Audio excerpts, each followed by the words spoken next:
Hello, and welcome to my channel. Prepare for a night of terror, psychosis, cults, night stalkers, hostages, let's not forget massacres.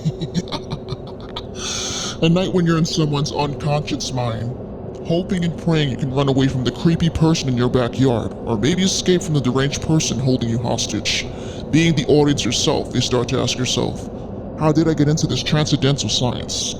It'll trap you in your own mind like a prisoner. Lock your doors, say your prayers, stay out of the driveway, be aware of the bumps in the night, and the prickles in back of your neck during a good night's sleep.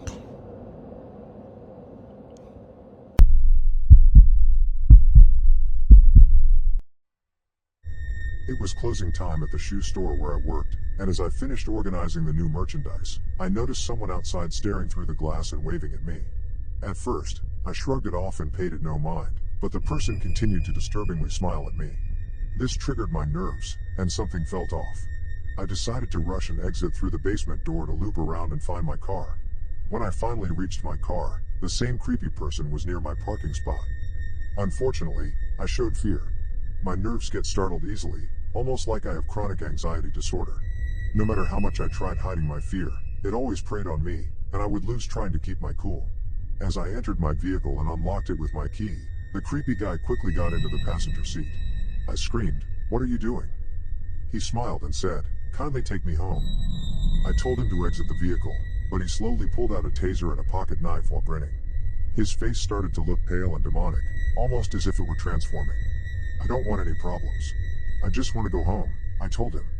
He gently caressed my thigh as I resisted, saying, "Ah, ah, ah," while pulling out the taser. Trembling, I grabbed the wheel and slowly drove towards my Manhattan apartment. From the side of my eye, I could tell he was staring at me with that creepy grin. He asked, "Mind if I turn on the radio?" I shrugged, choking on my spit and trying to hold myself together. He then started having an emotional breakdown, disturbingly crying. He rolled up his sleeves, revealing many cuts on his forearms. He pulled out his pocket knife and began cutting his right wrist, screaming, "Nothing will ever be the same again. Nothing." He also roughly scratched his neck. Shaking, I told him to please stop because he was freaking me out, but he continued. He told me he had been addicted to heroin on and off for 3 years and needed more. He ordered me to speed up so he could get to a specific place for his supply pickup. I took a deep breath and decided to try reverse psychology. I told him not to let the drug take over his soul, sharing a fake story about my cousin who turned his life around by seeing a mentor named Rumi, a practitioner of meditation. I stared with my teeth chattering as he exited the vehicle. I had no idea what I had just experienced. But most of all, I wondered how I would make it to work the next day. This psycho was definitely stalking me and probably knew where I parked my car. I had no idea if his intentions were to harm me or hear him out. The guy tilted his head, looked out the door, and ordered me to stop. He then looked at me with his creepy face, tears and snot dripping down his nose, and pulled out what looked like an acid pill.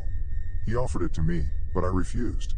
He left it anyway and said in a whimpering tone, "I'll remember you." It was 7 p.m. on a cold December night, and I was working as a manager in Flatbush, Brooklyn. I was anxious to leave. Although the area wasn't particularly bad, a few homeless drunks would often wander around. Rushing to put the boxes away after a long, stressful shift with a bunch of customers, I felt the weight of the evening. Despite having my coworkers there, the lack of security made it challenging due to the high theft rate. We had to act as security ourselves. After sweeping the shop, I heard a muffled scream. Startled, I looked towards the basement door but shrugged it off and continued my tasks. Suddenly, I heard a loud grunt and things being thrown around in the basement. Bracing myself for the worst, I decided to check it out. In the corner, I saw a black male with a garbage bag, rocking his body back and forth. "Excuse me, you can't be here. Please leave the store. Customers are not allowed down here," I said. He looked at me with a straight face and replied that he had no house and didn't want to leave. I insisted, but then I noticed the bag he was near moving uncontrollably, as if something or someone was inside it. I freaked out and threatened to call the cops. In response, he pulled out a gun and ordered me to open the register. I walked slowly backward as he followed, leaving the bag behind. With my hands on the register, I handed him the last $500. He stared at me blankly for a few seconds, and my heart sank, praying he wouldn't shoot. Suddenly, a bump startled us both. He warned me to stay still or he'd start shooting. The bump turned out to be the person in the black garbage bag, A young African-American female with a bloody eye and bruises all over her body. Gasping in shock, I fell to the floor as she tried to speak but instead started spitting up blood. Freaking out, I was unsure whether to make a run for it. Instead, the man shot at me, then dragged the girl out of the store. Paralyzed with fear, I couldn't even call the cops. I stayed in the store until the police arrived. Later, I found out the man was wanted for theft and murder, and the female was his girlfriend.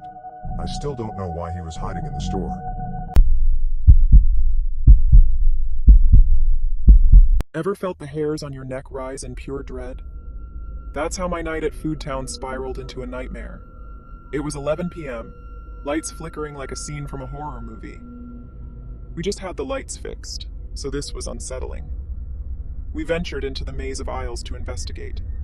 At the front, I see a heavy-set guy in a grotesque skin mask, dressed in black. Heart pounding, I sprinted back to my coworker. "We gotta get out of here. Now!" I whispered urgently. But she was stubborn, insisted on checking. I yanked her back, then we both saw him. Aisle 7, the frozen food section. She panicked. I dragged her to the deli. She whimpered, then screeched. Big mistake. He spotted us, ordered us to follow. We ended up in his van, and it reeked of death. We begged, offered money. He laughed, forced a vile drink on us. Next thing I knew, it was daylight. Middle of Yonkers. I saw a brass knuckle. He dragged my coworker. I got ready. Brass knuckle, right hand. I bashed his face, grabbed his knife, sliced his leg. I ran, feet bleeding. Finally, I found a road, hitchhiked desperately for help. Days later, news said a body was found chopped in a blood-stained cooler. I knew it was her. Case unsolved. Food Town's never felt the same since.